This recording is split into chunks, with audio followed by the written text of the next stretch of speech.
So අපි දැන් හත්වෙනි බැච් එක විතරක් ශ්‍රී ලංකා නායක සොසයිටියේ අයිඩිය ශාස්ත්‍රීය හත්වෙනි බැච් එක කණ්ඩායම දැන් මේකේ විෂයන් අපි ඉස්සලා පාඩම් වල කරා තුනක් මතකේ මොනවද?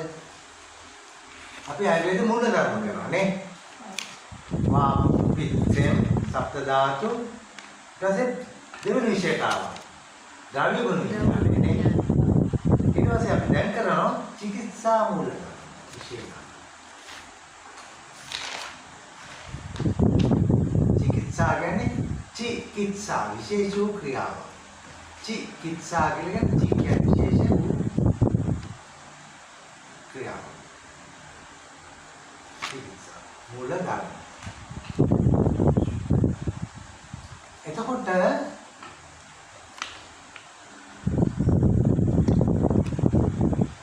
පැහැදිලිව තේරුම් ගන්න ඕනේ චිකිත්සා මූල ධර්ම කියන එක චිකිත්සා කියන්නේ විහෙත් කරන ලෙඩෙක් සුව කරන. ඒකේ මූල ධර්ම. ඒකට අපි මේ ද්‍රව්‍ය ගුණ, ආයුර්වේද ඉතිහාසය, ආයුර්වේද මූල ධර්ම ඔය ඔක්කොම කරත් අන්තිමට අපි මේ ඔක්කොගෙම යොදන්නේ කොහාටද? ලෙඩෙකුටනේ. චිකිත්සාවනේ. මේක විතරද? ඒතකොට මේ චිකිත්සා මූල ධර්ම මම කරන්නේ මේ පොතේ. මේ පොතෙන් භාගයකට වඩා පැච් එකක් යනවම තමයි. හරිද? ඒකකොට හොඳ වෛද්‍යයෙක් හැදෙන්න. රජයේ පොත. මේක උනේ මම රාජකාරී මානසික විද්‍යාස ඉන්දියාවේ ඉගෙනගෙන ආපු අය ඔක්කොම එකතු වෙලා බණ්ඩාරනායක මහත්තයා කිව්වා මේ හදන්න ඕනේ පොතක් පොදු එකක්. චාරකද සුසුදද එහෙම නැතුව අපේ සිංහල භාෂාවෙන් එකක් කරනවා. මේ දෙකක් තියෙනවා. කාණ්ඩ දෙකක් මේ පළවෙනි. හරි? පැහැදිලිවන්ට අපි එහෙනම් කරන්නේ ශිෂ්‍යයා විසින් තමයි මේක විස්තර කරන්නේ. මම කරන්නේ විස්තර කරනවා. කියවන්නේ ලෝකනම යන. චිකිත්සා පද්ධතිය.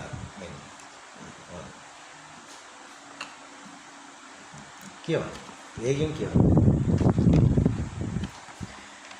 මේ ග්‍රන්ථයේ අයියන්ගේ සංඥාපනයේ නිරාදේශී චිකිත්සා යන්න ගැන ප්‍රමාණවත් හැඳින්වීමක් කර තිබෙන නමුත් චිකිත්සා ශබ්දය පිළිබඳ ශාස්ත්‍රීය වශයෙන් හැඳින්වීමක් නොකරන හේයින් ඒ හැඳින්වීමක් වශයෙන් මෙහින් පසු විස්තර කෙරෙන සෑම චිකිත්සාවක් සඳහාම සම්බන්ධ ත්‍රිදෝෂවාද සාම නිරාම අවස්ථා අග්නි සෝත විස්තර කරන සෑම චිකිත්සාවක් සඳහාම සම්බන්ධ අනේ වැඩි කියන්නයි ත්‍රිදෝෂවාද ත්‍රිදෝෂවාදේ කියවනේ දැන් අයි ජීවනයේ දැන් කිව්වේ ත්‍රිදෝෂ කියන වාපිච්චෙන් මොතන තියෙනකොට බෝලේ කුඹලා ඉන්න ශෛලනේ අවුල්ලුවොත් මේක පැච් එකක් ගියොත් ඇකිලෝ නේද ඊට වැඩියෙන් පිඹුනොත් වාගති වැඩි නේද එක දෝෂයක් ධාතුවක් හොඳට තියෙනකොට දෝෂයක් වෙනව නරක වුණා. ඒක මොකද ත්‍රිදෝෂවාදී කියන්නේ දෝෂ මල. එහෙනම් මේකෙන් අපි මොකක් හරි උපක්‍රමයක් දාලා මේ වැඩි වෙච්ච එකට හරි අඩු කරලා දාලා මල කබ හරි මොනවා හරි සෙම හරි චොට්ටු හරි මොනවා හරි කරලා මේක බස්සනවා. ඒතර අපි කියනවා ත්‍රිදෝෂය. ධාතු දෝෂ මල. දැන් අපි ඉගෙන ගන්න කාලේ තිබුණේ ධාතු දෝෂ මල විඥානය. චිකිත්සා පොඩ ධර්ම නෙවෙයි. ධාතුවක් තියෙනකොට මේමයි දෝෂයට ලක් වෙන්නේ මෙන්න මේ හේතු නිසා නේද වාතය යන වාතය හොඳට තිබ්බා වාතය දෝෂයට ලක් වුණා කොස් අරමේ වැඩියෙන්ම කාලා ආගුණේ වැඩි වුණා දෝෂයක් නේද එතකොට මල කියන්නේ මේ වැඩි වෙච්ච එක අඩු කරලාම මේ වැඩි වෙච්ච එකේ ඉඳන් අඩු වෙච්ච එකට තීච්ච දෙයකට මොකද උනේ මලගේ තේරෙන්නේ වැඩි වෙලා ගියා මොකක් කරේ හේතුව ඒක බැස්තුවාම මේ වැඩි වෙච්ච තැන ඉඳන් අඩු වෙච්ච තැනට තීච්ච ද්‍රව ටික ඒ ශෛලන ශෛල ද්‍රව ටික ඒවට මොකද අන්න මල මලේකට කබ ඒවම විතර නෙවෙයි විශාල මල කියන මල විඥාන කියලා වෙනවා පොතක් පැහැදිලිද කියන්නේ ඊළඟ ව්‍යාධි නිෂ්පත්ති ක්‍රම පැහැදිලි අයියෙන් කියන්නේ ව්‍යාධි නිෂ්පත්ති ක්‍රම ව්‍යාධි කියන්නේ ලෙඩ ව්‍යාධි නිර්ණය කියලා පොතක් ලේනෝන මාත් ලියාගෙන සයිටේ ව්‍යාධි නිර්ණය මහාචාර්ය ලේනෝන ඒ නම ව්‍යාධි නිර්ණය ඒ කියන්නේ පදරුවනේ ව්‍යාධි ඒ කියන්නේ විශේෂ වූ නිර්ණය පිටු දාන්න. යාලි ඉන්නේ හොයාගන්න නෑ නේද? ඒ හොයාගන්න. තාමෝල්. චිකිත්සා කරන ළමයෙකුට ඉතාමෝල්. හොඳයි. මොකද නම? ඉනේ කවුද ලිව්වේ? මහජන ලේනෝරා. මේ මහත්තයා බටින වෛද්‍යරේ. එයා ඉංග්‍රීසියෙන් ඉංග්‍රීසියෙන් පොරට ඉගෙන පොතුත් ලිව්වා කියලා. ඊට පස්සේ නිදානාදී පංචකේ හැදෙනවා. මොකද? නිදානාදී පංච. නිදාන කියන්නේ මේ ලෙඩේට හේතු උනේ මොකක්ද? වම්බුටු කාලා සම වැඩි වුණා. ඔච්චර කරක් සෙමිටි කියලා අරක බිව්වා මේක බිව්වත් පැන්නේ වම්බුටු අතනින් නැවැච්චේ නැත්නම් කඩේ එකට. වණ්ඩක්ක කනගෙන ආගෙන ඉන්න වණ්ඩක්ක කඩේ නැවැත්තුන නැතුව සෙම ඇවිසින එක නවත්තන්න පුළුවන්. එහෙනම් නිදානේ මොකද්ද? නිදාන රෝග නිදානේ. වණ්ඩක්ක කෑම. කියන්නේ. රෝග පරීක්ෂාව. හරි. ත්‍රිසූත්‍ර ඥානය හා ත්‍රිසූත්‍ර ඥානය හා ත්‍රිසූත්‍රය. ඒක දෝෂ ධාතු මානය. හරි. රෝගී පරීක්ෂාව ද්‍රව්‍ය ගුණ ත්‍රිදෝෂෝපක්‍රම පංචකර්ම චතුස්පාදය යන මේවා විස්තර කිරීමට මඟ පෑදීමක් වශයෙන්ුයි. චිකිත්සා මූලධර්ම යන මේ යටතේ කරුණු කිහිපයක් සඳහන් කිරීමේ අවශ්‍යතාවය ඇත. අටේ පොඩි විස්තරයක් කළා. අටේ ඉතුරු වචන ටික විස්තර කරේ නෑ. කියන්නේ විස්තර නොකරපු ටික. ත්‍රිසූත්‍ර ඥානය හරි. රෝගී පරීක්ෂාව ධාතු දෝෂ මල ත්‍රි කියන්නේ තුනයිනේ ජීවනේ හොතර තියෙනකොට සෛල කුංගල අපිට ධාතුවක් නෙමෙයි පිම්බීමේ ගුණේ. ඒතකොට දෝෂයක් වුණා පිම්බිලා වැටිලා ගියොත් අඩු වුණොත් දෝෂයක් නේ. මේක අයින් කරන්නේ මල කරලා බේත් කරලා ඉන්නේ. ඒ ත්‍රිසූත්‍රය. ඊට පස්සේ ද්‍රව්‍ය ගුණ. ඒක දන්නවනේ ද්‍රව්‍ය ගුණ දැන්. ත්‍රිදෝෂෝපක්‍රම. ත්‍රිදෝෂෝපක්‍රම කොහොමද ඔක අයින් කරන්නේ? වාතය වැඩිනවා වාතය බස්සන්නේ කොහොමද? පංචකර්ම.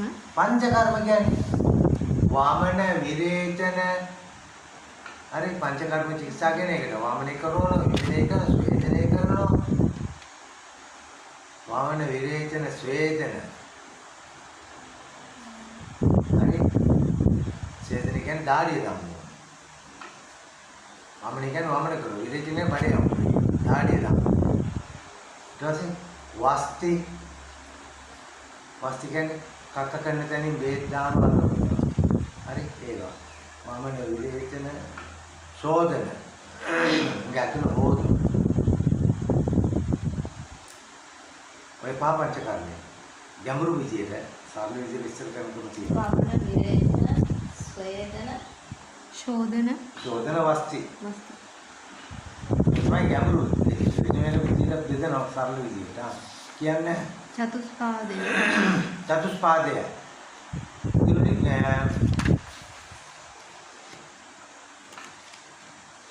ගුණ කියන්නේ මේ පාද කීයක් තියෙනවද මේ පුටුවකට? පාද හතරේ පුටුනේ දිස්තිර හැම එකකම ඒ වගේ චතුස්පාදේ මොකද්ද? රෝගියා, උපස්ථායකයා, වෛද්‍යවරයා, ඖෂධ. අර ලියන්න අමාරු පොතේ හද කරගන්න.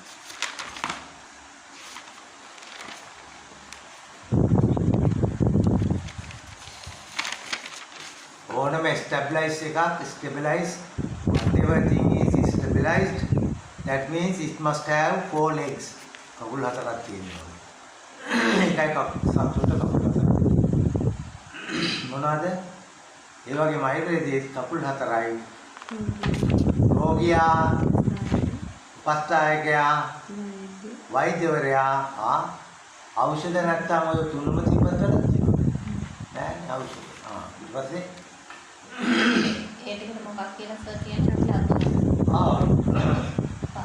පාද චිකිත්සා චතුස්පාදය කියන්නේ ඊපස්සේ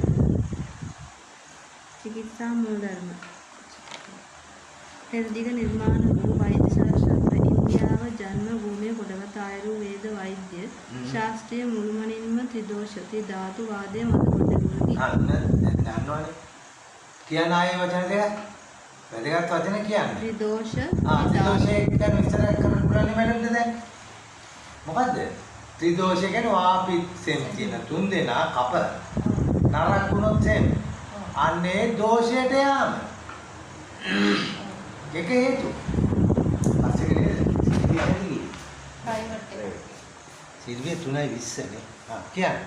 ත්‍රිදෝෂ ත්‍රිධාතු වාදේ යන ධාතු කියන්නේ ජීවනේ. මේවා හොඳට තියෙද්දි හොඳට පිම්බිලා කරලා ඒ ධාතුවක් නේද? වාදේ යන පංච මහා භූතාත්මක වූ සතු ශරීරයන් පවත්වා ගැනීම සඳහා ඒන්ම නිර්මිත වාත පිත්ත කලු නමින් හඳුනන ශක්තිත්‍රය පදනම් කොටගෙන ඇතිවන සිද්ධාන්තයකි. ශරීරය තුළ ටිකක් ගැඹුරු. අල්ලන්න ඔයගොල්ලන් පුළුවන්. මේ ලෝකේ දේවල් හැදිලා තියෙන්නේ ද්‍රව්‍යයන් පහකින්. ඕනම දෙයක්. ගස්ද, ගල්ද, පර්වතද අපිට සියල්ල. අන්න ඒ විදිහට මයික්‍රොනේසියගේ වගේ වගේ.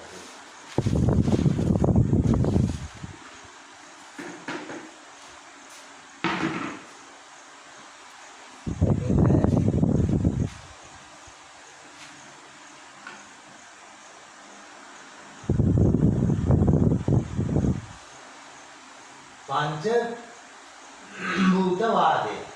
එයාගෙන මාතෘකාව. පංච භූත වාදය.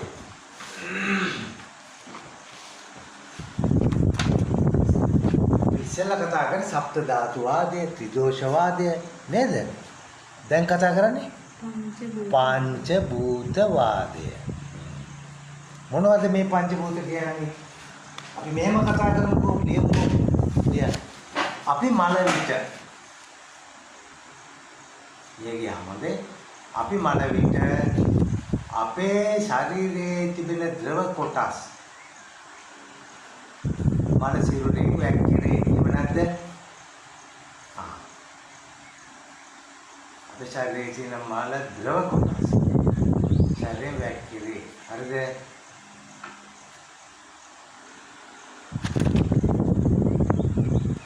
හරිද ජීවනී? එතකොට මේ දියරය කියන එක මල කොටස් කියන්නේ දියරයනේ.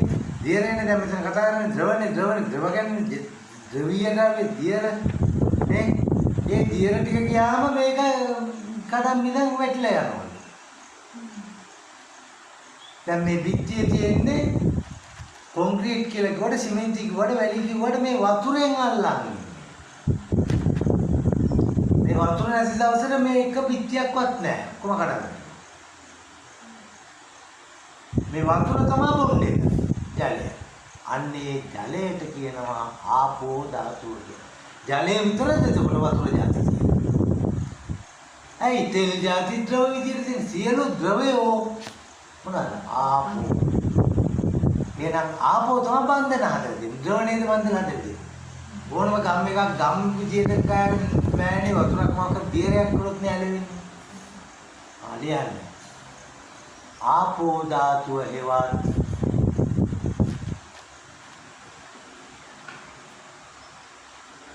එකට එක බන්ධනය කරන ගතිය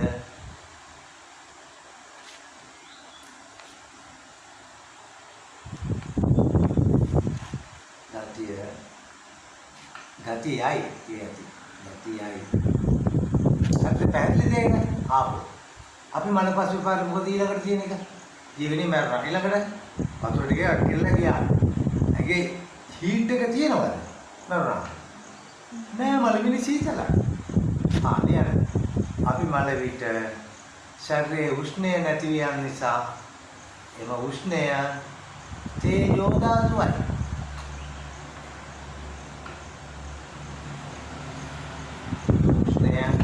තේජෝ ධාතුවයි. එහෙම නේද? මලමිනී තියනවද රස්නේ? නෑ. ඔය සීතල වෙලා ඒ මිනිහක්ව අර වතකේ මේ හත්පලේ කියන්නේ අම්මෝමගේ සීතල දෙකනවා කියලා නේද? ටැක්ටර් වතකේ හත්පලේ. කකුල සීතල වෙනකොට කකුල මැරිලා. ඔව් සීතල වෙනවා. තේජෝ නෑ. ඊට පස්සේ ත්‍රිධාතු විශ්වයේ ඇති ගති ති ධාතුව විශ්වයේ ඇති ගති, තාප, ආප්‍යායන යන ශක්ති ක්‍රයට සමාන කොටස් ඇත. එහි ගති තාප එසා ආපෝ කතා කර තේජෝ කතා කර වායෝ තුන්වෙනි. මම කියවනේද ජීවනයේ මතකද වායෝ කියන්නේ මේ පිම්බීමේ ගුණය කියලා. අන්න ඒක. එතකොට මලමිනිය මිරුණාට පස්සේ පිම්බිලා යන්නේ ඇයි? ඒ පිම්බීගේ වා ගුණය ඉවර වෙලා. ඇකිල්ල සමතලා වෙලා ඉවර වෙලා. අන්නේ යන්නේ. මේ ශරීරයේ සෛල හා ශරීරයේ කුම්භා තබා ගැනීමේ ගුණය හේවත් මේ ලෝකයේ පිම්බිලා තියෙන්නේ ඒක. දැන් මේ ලෝකයක් කියලා අපි දකින දේත් මේ පිම්බිලා ඇකිලා තියෙන එකක් නේද? අන්නේ ගුණයට කියනවා වායෝ ගුණය. අපෝතේජෝ වායෝ. හරි. ඊට පස්සේ ඊළඟ එක පඨවි ගුණය යනවා. පටකයි මෙතන දේවල් ගස් වල පටක දේවල් එක ගොනු වී තිබී පටක එල හැදිච්ච දේවල් පොතේජෝ වායෝ පටවි කියන්නේ පටක මේ පටක ගන්න පටකය සෙට් වෙලා ඉන්න අය ගොඩක් රසන් ද්‍රව්‍ය එකතු වෙලා මුල් ද්‍රව්‍ය විතර හැදලා තියෙන ඔක්කොම හැදිලා ඇතුළේ තියෙන පටකයක් අපිට අහු වෙන දේවල් නේ අන්නේව පටක ආපෝතේජෝ වායෝ පටවි ආකාශ කියන්නේ මේ හැමදේම සිද්ධ වෙන්නේ මේ ආසයට නේද? මේ ආසක් කියන එක නැත්තම් පොළොවක් තියෙනවද? අන්න ඒකට කියනවා ආකාශය යනෝ මේ ආසයට සිදුවෙන දේවල් නිසා සිදුවල් වෙන දේවල් තවත් මහා භූතයකි.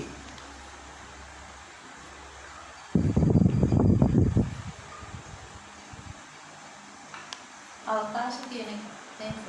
අවකාශයත් එක්කයි ආකාශ කියන ධාතුවේ තවත් කොටසක් අවකාශ. එකගෙන පොඩි ධර්ම යන්න ඕනේ නැහැ. කියන පංචභූත ආපෝ කියන කොහොමද? ආපෝ තේජෝ වායෝ පඨවි ආකාශ. උදාහරණ ගමු ආපෝ කොහෙද මේ කෙල දියරක් නේද? ඊට පස්සේ බඩේ ජූස් ಜಾති දියර නේද? ලේ දියර නේද? උදාහරණ ආපෝ. හරිද?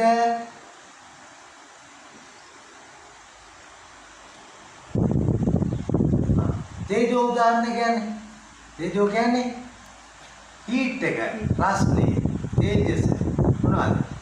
ඒකේ රස්නය තොර මේ බඩෙන් ආහාර ගන්න පුළුවන් රස්නයක් නැතුව. අන්න බඩේ රස්නය ඇහි රස්නයක් නැතුව රූප බලන්න පුළුවන්. ඇහි රස්නය තේජෝ ධාතුව. ආපෝ තේජෝ වායෝ ධාතුව කියන්නේ අපි මේ හුස්ම කියලා ගත්තේ නැත්නම් වාතය ඒකත් එකයි එක වාතයක්. වායෝ ධාතුව යන වායු හා ඉඩ ගැනීමය. හරි නේද? ඊට පස්සේ පඨවි ළඟ එක. පඨවි කියන්නේ පඨවි ධාතුව.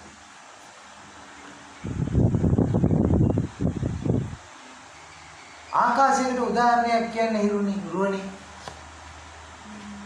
චරේ අය ආකාශයේ අපේ මේ පොළොවේ යනවා වගේ නේද මේ මුත්‍රා බට දාලා අසින් පෙරලා යවනෝනේ නේද? ආකාශ ගුණයෙන් මේක. මේ මුත්‍රා ශුක්‍ර මේ කේතේ කෙල ඒවත් ඇවිල්ලා මේ අහසයට මේ අපි මෙහෙම නරයක් දිගේ ලෝක බෝලාරුක් දාලා කියලා යනවා වගේ කතාවක් තමයි මේ හිමින් මේ පොළොවේ උල්පත් යන්නේ එන්නේ ආකාශය. අස්සෙන් රිංගාය. ආකාශය කියවල මේ ආකාශයේ මේ පේන ආකාශය කියන්නේ ඒක ඇතුලේ අපි රිංගන් යාමක් මේ සිද්ධ වෙන්නේ. ආකාශ ගුණය විස්තර කරනවා. කියන බලන්න මේ ජීවනයේ දැනෙච්ච ආකාරය ආකාශ ගුණය. පංච භූතය කියන ආපෝ, තේජෝ, වායෝ, පඨවි, ආකාශ. අනිත් ඒවා විස්තර කරගන්න පුළුවන්. ආකාශය විස්තර කරන්න. උදාහරණයක්. ආකාශය කියන්නේ මේ මහ පොළොවත් එක මේ විශ්වයත් මොකක්ද එකක් අස්සෙන් යනවා වගේ. අපි මේ පොළොවේ යට ඉඳගෙන මේක අස්සෙන් යනවා වගේ. මේ මහ පොළොවේ උල්පත්තර මේ අස්සෙන් යනවා වගේ. අපේ ඇඟේ මේ වතුර එකතු කරලා වපකඩු කියලා දාලා පෙරලා කරලා එතනත් අහසින් යනවා වගේ. අන්න ආකාශය. ආකාශ ගුණය අනුව පොළවේ උල්පත් ආසේ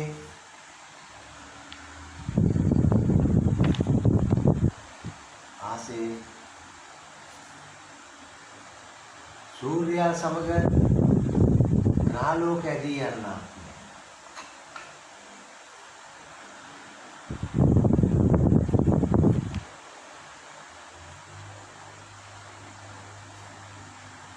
ගලාගෙන යාමේ ගුණයයි. ගලාගෙන යාමේ ආපෝ තියෙනවා. ඔනේ ආපෝ තියෙනවා. ආපෝ ගලන්න නැත්නම් වැඩක් තියෙනවද දුරවනේ?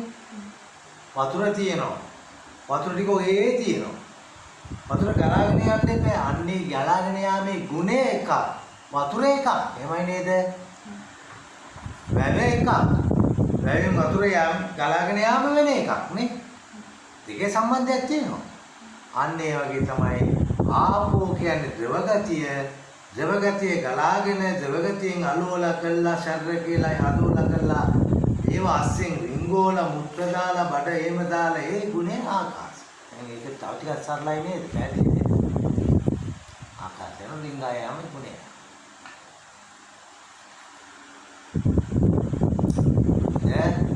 ඊට පස්සේ මේ පංචභූතය ලියාගන්න. මෙම පංචභූතය විවිධ ආකාරයෙන් සංයෝග වීමෙන් විවිධ ආකාරයෙන් සංයෝජනය වීමෙන් විවිධ දේවල් නිෂ්පාදනය වේ.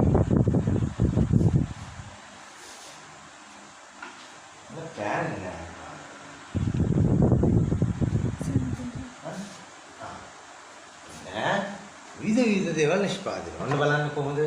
බලන්න. ආපෝ තේජෝ කියන්නේ රස්නේ හීට් එකනේ. වායෝ කියන්නේ කුම්භා බින්දීමේ ගුණය.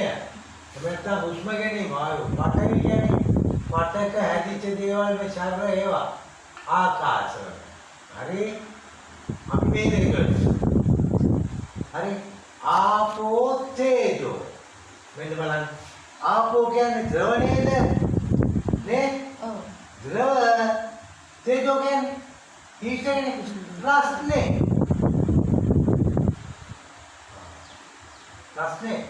රස්නේ ද්‍රව. රස්නේ ද්‍රව කියන්නේ මුත්‍රා සීතල දෙනවද මොකක්ද? මුත්‍රා.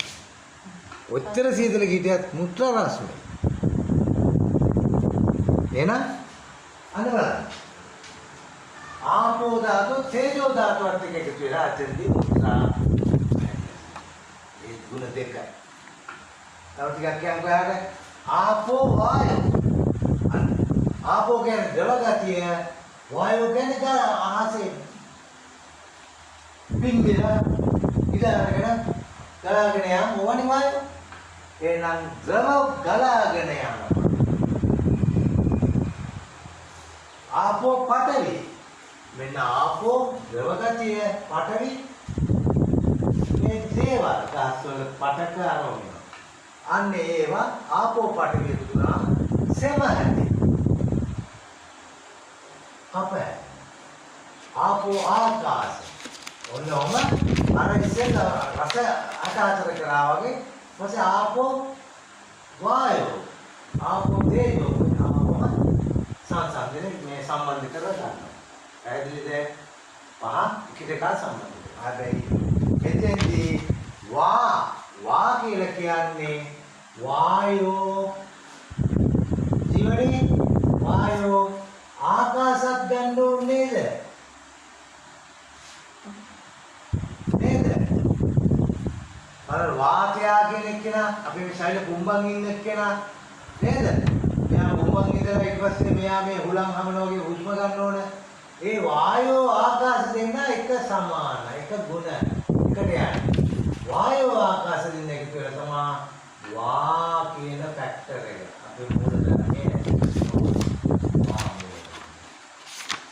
වාතය කියලා කියන්නේ එහෙනම් බලන්න ඕන වායෝ මෙයාගේ වාතය කොහොමද ආකාශන්න මොකද මුත්‍රා පෙරලි කොහොමද ආකාශය ඉතින්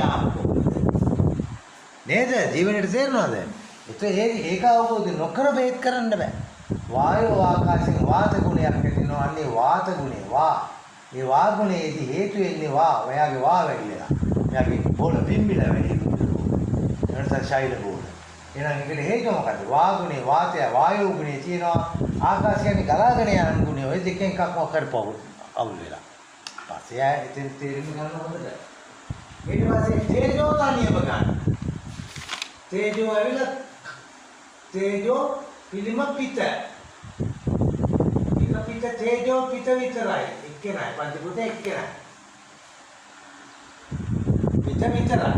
තේජෝ ධාතුව නම් පිටරන් තේජෝ ධාතුව. තේරුණාද? මේ කෙලවල්ලු බලමලු ඒ තේජෝ ධාතුව අධිකයි පංචභූතේ. දැන් අපි කනවනේ ජීවනි බත්තනම්මනම් කෙලවල්ලු මං ඉස්සෙල්ලා පාඩේ මේ කියලා දුන්නා නේද කෑවට පස්සේ මේක මොකද වෙන්නේ ඇඟට රස රක්ත මාංශ මෙද සස්‍යස්ත මජරි ශුක්‍ර සප්ත ධාතු හරහා යනවනේ. ඊට පස්සේ මොකද වෙන්නේ? ශක්ත ධාතුව හරහා ගිහිල්ලා මේවා පංචභූතෙට කැඩෙනවා ආයි ඇඟෙන්. ඒ කියන්නේ මේ පරිසරයේ තියෙන පංචභූතෙන් ආපෝ තේජෝ වායෝ පඨවි ආකාශ කියන පංචභූතෙන් ආපෝ කියන්නේ ද්‍රව තේජෝ කියන්නේ රස්නයක් තියෙන්න ඕන මේ ගස්වල ජීවත් වෙන්නේ නැහැ රස්නේ නැත්තම් තේජෝ ආපෝ තේජෝ වායෝ පිම්බිච්ච ගුණේ පඨවි මේ කෑලි ආකාශ අස්සෙන් ওই බට යන්න ඕන නල යන්න ඕන ගස් අස්සෙන් අන්න ඒකෙන් හැදිච්ච දේවල් මේ දේවල් වලදී හැබැයි තේජෝ ධාතුවේදී පිට විතරයි තනියෙන් ගන්නේ පැහැදිලිද? ඊට පස්සේ ආපෝ ධාතුවයි තුනල තියෙන මොකද? මෙන්න බලන්න. පඨවි නේද? දැනක් නෑ නතු. මේ දෙන්න එකට ගත්තා. මේ වායවනම් කිව්වේ. ඔව්. ඔයින බලන්න ඉවර කරපුවා. මෙන්න වායෝ නම් මේ දෙන්න. අද තේජෝ නම් පිට එහෙනම් ඉතුරු වෙන්නේ ආපෝ පඨවිනේ මේ ආපෝ පඨවි දෙන්න කප ස්කූල් කරන්නේ ආපෝ කියන්නේ දේව කොටස් පඨවි කියන්නේ දේවල් ආපෝ පඨවි ජීවන්ත ආපෝ පඨවි නම් සෙබ පස්සේ දීර්ඝය ඊට පස්සේ ජීවනයේ තේරුම් ගියාද ඒක ආපෝ පඨවි කප තේජෝ තනියෙන් පිට ඉතුරු වායෝ ආකාශ වා පස්සේ පළවෙනි දවසේ මොකද ගාන්ට හරියන්නේ ඒක ලොකු දෙයක් කියන්නේ එහි ගති තාප යායන යන ශක්තිත්‍රය ඒක විස්තර කරන්න ලෝකයේ කිසියම් ක්‍රියාවක් සිදු කරයිද ඒක තේරෙන කියලා දෙන්න බෑ ඇති හරි නවතුක් දෙනින් තිතක් දාගන්න පෙන්සලෙන් මාක්‍යයක් දාගන්න